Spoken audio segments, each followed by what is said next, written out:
Okay, so here's the scene. You're scrolling through TikTok at like 11 p.m. You've already watched 17 videos about someone's morning routine and a cat doing something weird. And then, boom, this person comes on your screen, nice background, good lighting, they're confident.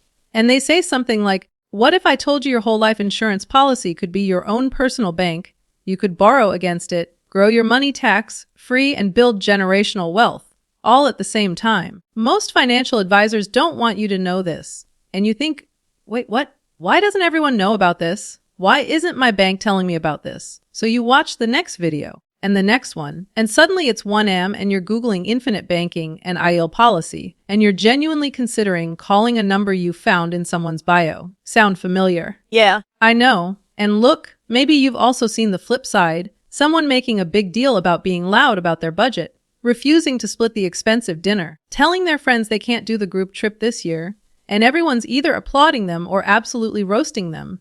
Welcome to Fin-Tok, where financial education and financial entertainment have merged into one giant, confusing, sometimes dangerous, occasionally brilliant rabbit hole. Today we're going to break all of it down, and I promise, by the end of this video, you'll be able to watch any of those TikToks and immediately know what's real, what's hype, and what is quietly trying to take money out of your pocket. If you're someone who's genuinely trying to build wealth but keeps running into conflicting advice online, some person telling you to invest in index funds, another one telling you to be your own bank, and a third one telling you loud budgeting will change your life, make sure to hit the subscribe button and give this video a thumbs up if this helps you out.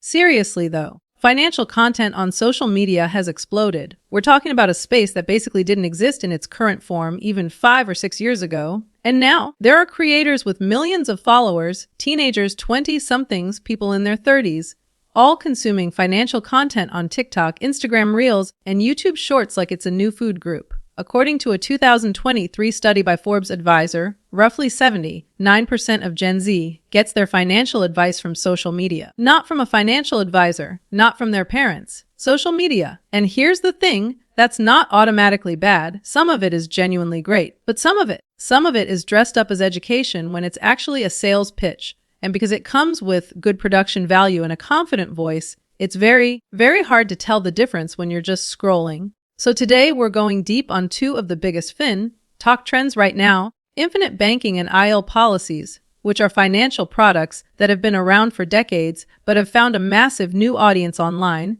and the loud budgeting movement, which is either the most empowering personal finance trend of the decade or a weird social performance, depending on who you ask. Let's start at the top. First, let's set the context, because I think this matters more than people realize. Financial literacy in this country, and honestly in most countries, is deeply, deeply broken. According to the Fire Foundation's National Financial Capability Study, only about 34% of Americans can correctly answer 5 basic financial literacy questions. Things like how compound interest works, what inflation means for your purchasing power, how diversification reduces risk. 34%, that's it. So there's this massive vacuum of knowledge. And historically, the people who filled that vacuum were financial advisors, many of whom charged high fees, used confusing language, and weren't always operating in your best interest. Or it was banks, whose job is not actually to help you grow wealth, it's to hold your money and make money off of it. And then social media showed up and said, what if we made this fun? What if we made it fast? What if anyone with a phone and a confident personality could teach you about money? Now, this is where it gets really interesting, because the algorithm doesn't reward accuracy, it rewards engagement. It rewards emotional response, curiosity, outrage, excitement, fear, and that creates a very specific type of financial content that rises to the top. Content that makes you feel like you've been kept in the dark. Content that promises a secret that don't want you to know. Content that uses big, exciting language around complex concepts. And infinite banking and IL policies, they are practically designed to perform well on that kind of content machine because they sound incredible. And the details are hidden in the fine print and the math that a 60-second video doesn't have time to explain. All right, let's talk about infinite banking. The concept was popularized by a guy named R. Nelson Nash, who wrote a book in 2000 called Becoming Your Own Banker. The core idea is this: instead of putting your savings into a regular bank or a brokerage, you overfund a specially designed whole life insurance policy. Then, when you need cash for a car, a business investment, whatever, you borrow against the cash value of that policy instead of going to a bank. The pitch is that you're essentially becoming your own bank. You pay yourself back with interest. Your cash value keeps growing even while you've borrowed against it. You're recapturing the money that would otherwise go to banks and financial institutions. And when you die, your heirs get a tax-free death benefit. Now, and I want you to hear this, there is a kernel of truth in the concept. The mechanism does work in the way it's described in a purely technical sense. Whole life insurance does accumulate cash value. You can borrow against it. The policy can keep earning dividends even while you have an outstanding loan against it. But here's what most people don't realize. The math only makes sense in a very specific, very narrow set of circumstances. And the way it's sold on TikTok almost never acknowledges those circumstances. Let me walk you through the numbers. The real math behind whole life, infinite banking. Let's say you're 30 years old and you want to start an infinite banking strategy. You find an agent. They set you up with a whole life policy designed for maximum cash value accumulation. You're paying, let's say, $1,000 a month in premium. Here's what most people don't know going in. In the first few years, a huge chunk of that premium goes to the insurance company's costs, agent commissions, and policy fees. We're talking sometimes 50 to 80% of your early premiums not going to your cash value. So in year one, you might put in $12,000 and your cash value might be $4,000, $5,000 tops. That's an immediate loss of 60% on your money. Now, over time, we're talking 10, 15, 20 years, the cash value does grow. A well-designed policy might earn around 4 to 5% annually when you factor in dividends. But, and this is critical, those returns are not guaranteed. Dividends can change. And 4 to 5% sounds fine until you compare it to alternatives. Compare that to a simple S&P 500 index fund. Over any 20-year period in modern history, even including crashes, recessions, all of it, the average annualized return has been around 10%. Before inflation, around 7 to 8% after. Let's run the actual math over 20 years. $1,000 a month at 4.5% growth versus $1,000 a month at 8% growth. At 4.5%, you'd have approximately $380,000 after 20 years. At 8%, you'd have approximately $589,000 after 20 years. That's a $209,000 difference. Over 20 years of the same monthly investment. And that's not even accounting for the surrender fees, the reduced paid-up value if you stop contributing, or the fact that loans against your policy accrue interest, typically between 5% and 8%, which reduces your death benefit and cash value if not repaid. The money in the policy grows tax-free. That's true, but so does money in a Roth IRA. And a Roth IRA doesn't have the front-loaded costs, doesn't have the surrender penalties, and lets you invest in the market. So who does infinite banking actually work for? Here's the honest answer. It can work well for high-income individuals, we're talking $250,000 a year or more, who have already maxed out all their tax-advantaged accounts 401k, Roth IRA, HSA, all of it. In that scenario, the tax-free growth of a cash value policy does have meaningful advantages. But that is not who's being targeted by TikTok content. The people watching those videos are usually in their 20s and 30s, maybe making $60,000 to $100,000 a year, who haven't maxed out their Roth IRA, who don't have an emergency fund, who are trying to figure out how to start building wealth.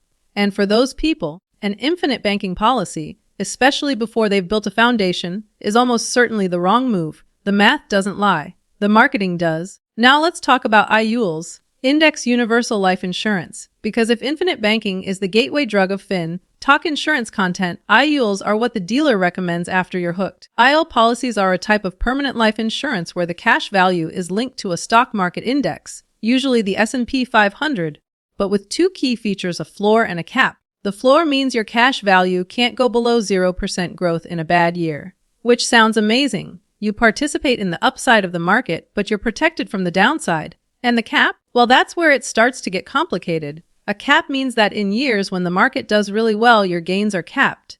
Depending on the policy, that cap might be 10%, 12%, 14%. So in a year when the S&P 500 returns 28%, like it did in 2023, you'd get capped at, say, 12%. Here's what most people don't realize over the long term, the years when the market really runs, the 20%, 25%, 30% years, those are the years that do the heavy lifting in building your wealth.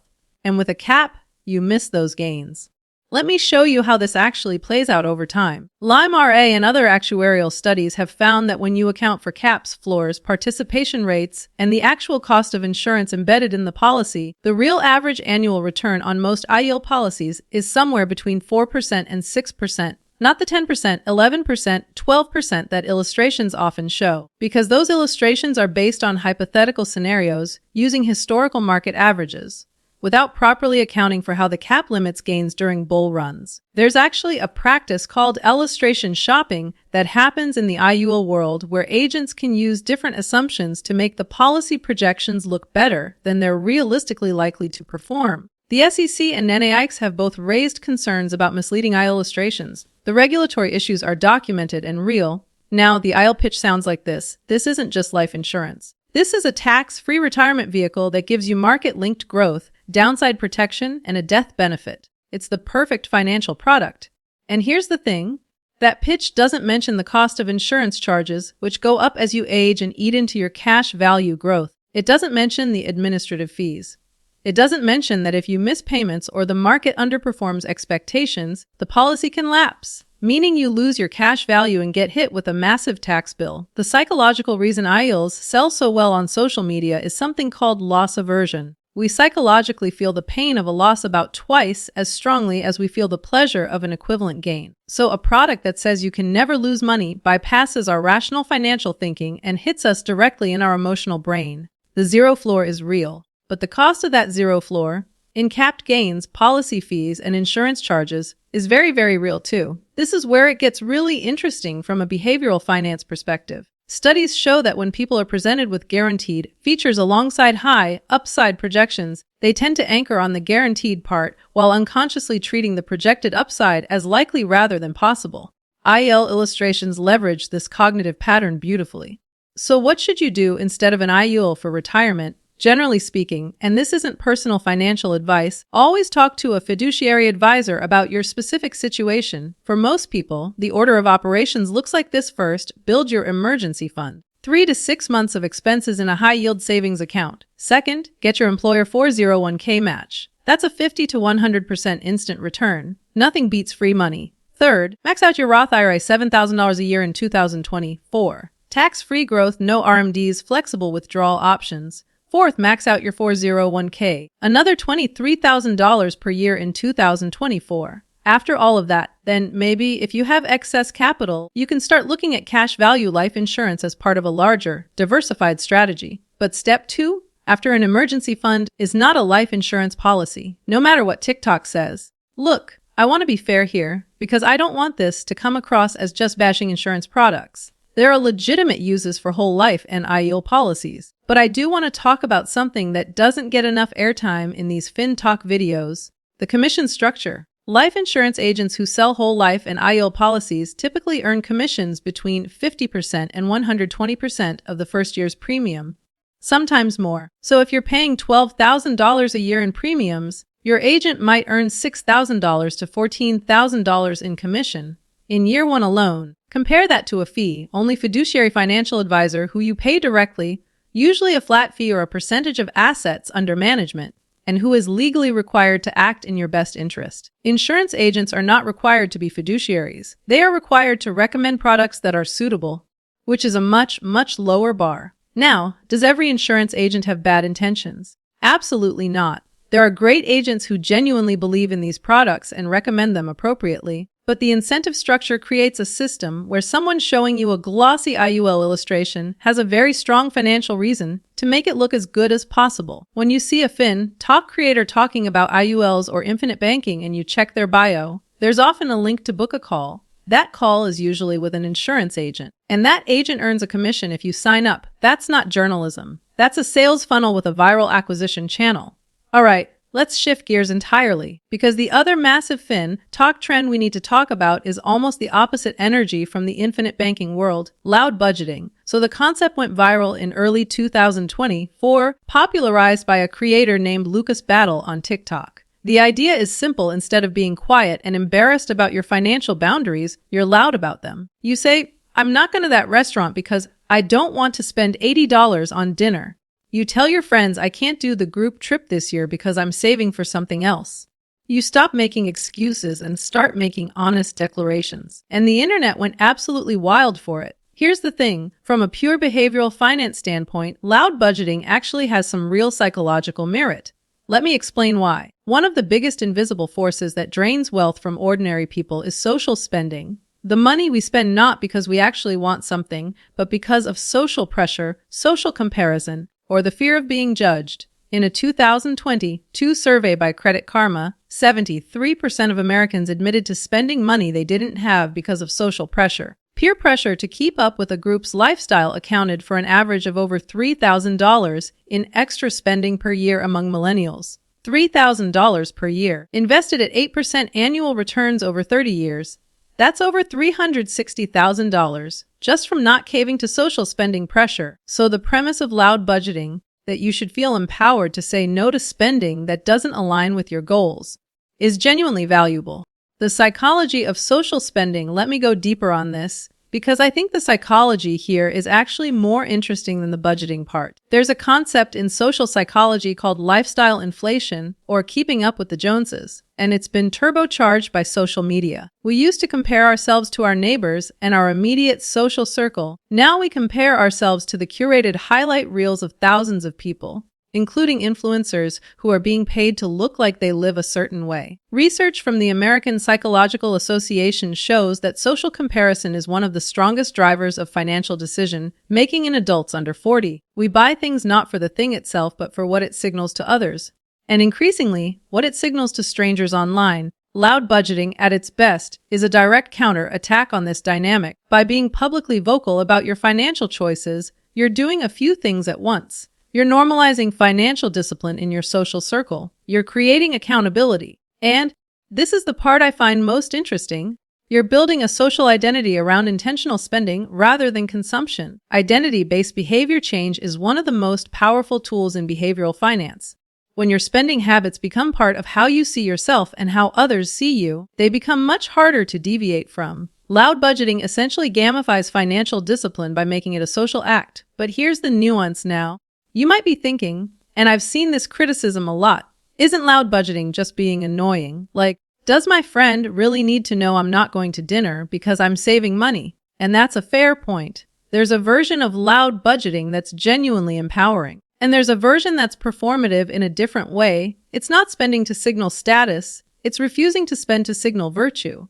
And both are driven by the same underlying need, external validation. The healthiest version of this concept doesn't need to be loud in the sense of announcing everything. What it's actually getting at is, stop being ashamed of your financial limits and stop pretending you have money you don't have, which, honestly, is just basic financial honesty. The loud part is about giving yourself permission to be honest, especially in a culture where overspending is normalized, but the principle underneath it, spending intentionally, in alignment with your actual goals rather than social expectations, that's not a trend. That's just good financial management. Okay, so we've gone deep on both of these. Let me zoom out and give you a framework for evaluating any financial content you see online. Because these trends are going to keep coming. There will always be a new product, a new strategy, a new movement. And you need a filter. I call it the FADE framework. And yes, I made that up just now, but stick with me because it works. F. Financial incentive.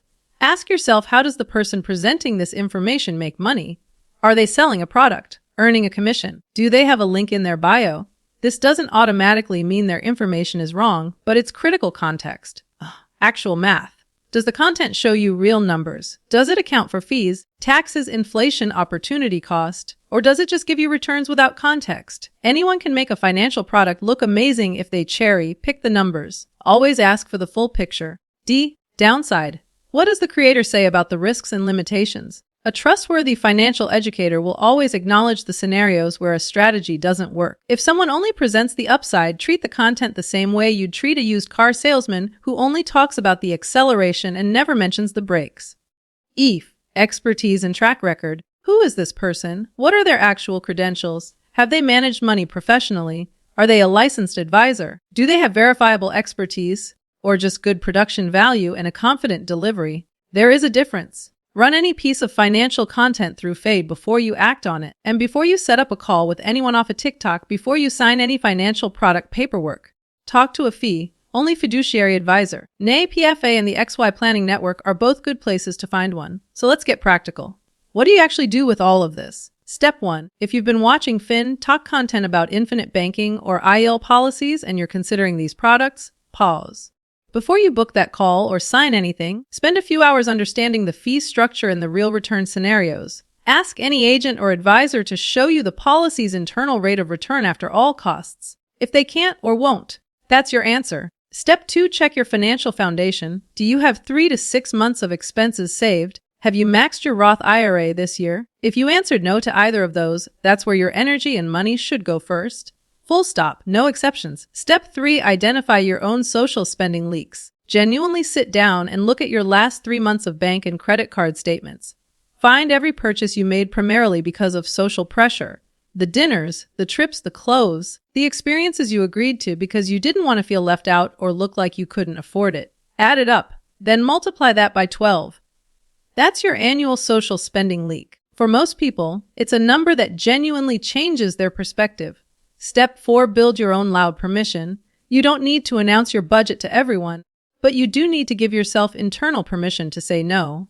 Write down your top 3 financial goals right now.